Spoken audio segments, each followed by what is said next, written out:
how to eliminate losers so you can identify winners.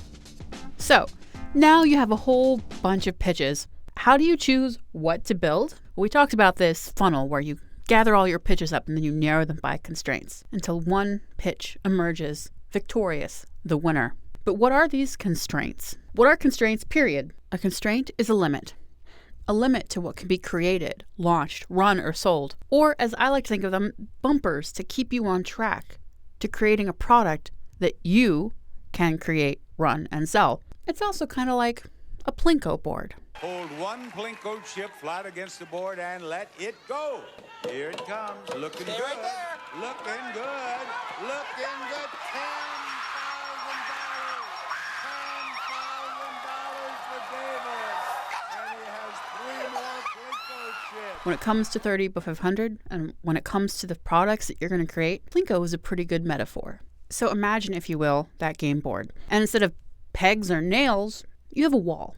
This wall, represented by the yellow line, is a constraint. There are many constraints, but for now, let's just say a constraint. Not every pitch will match this constraint, but some will. And so some pitches will pass through the constraint and others will be left behind.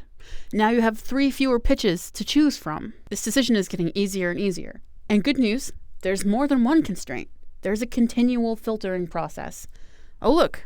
This constraint only allows 2 pitches through.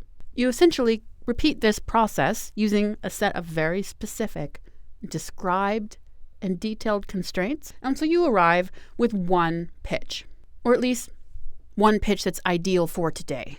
And you use this constraints process to eliminate a lot of pitches that will not work. Either they'll never work, or they'll never work for you, or they'll never work for your customers, or they just can't work today. The today part's important because you need to get started and you have to start somewhere. Once you've eliminated all the pitches that cannot work for now, you will prioritize, as we discussed in a previous lesson. And then, of course, you'll write the pitch. You'll scope the product. You'll build it. You'll launch it. You'll create marketing sequences. You'll price it. But right now, we're going to focus on eliminating so that you can have 1 or 2 pitches today. And again, remember, the one thing all really great businesses have in common is that they grow and change over time. So even though you'll start with one pitch, that doesn't mean that's the only product you'll ever make. In fact, it's unlikely for that to be the case. So what are the constraints that you're going to use to evaluate the pitches that you've created? Well, the real question is, who are the constraints? Remember this formula from way back at the beginning of this class? That there is no product without both an offer and a customer? Well, the offer is a stand-in for you. You plus a customer equals a business. There's 2 people in this transaction, you and your customers. And you each have a set of constraints, limits, requirements, things you will do or can never do, things you can't do yet or aren't ready to do yet. For a product to work for you, you have to be able to build it.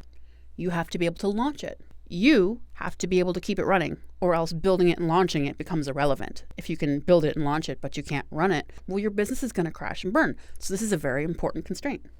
It needs to fit your lifestyle. And I don't mean sipping mojitos on the beach lifestyle. I mean, how many hours do you work? Do you have another gig? Do you mind being on call 24 hours a day?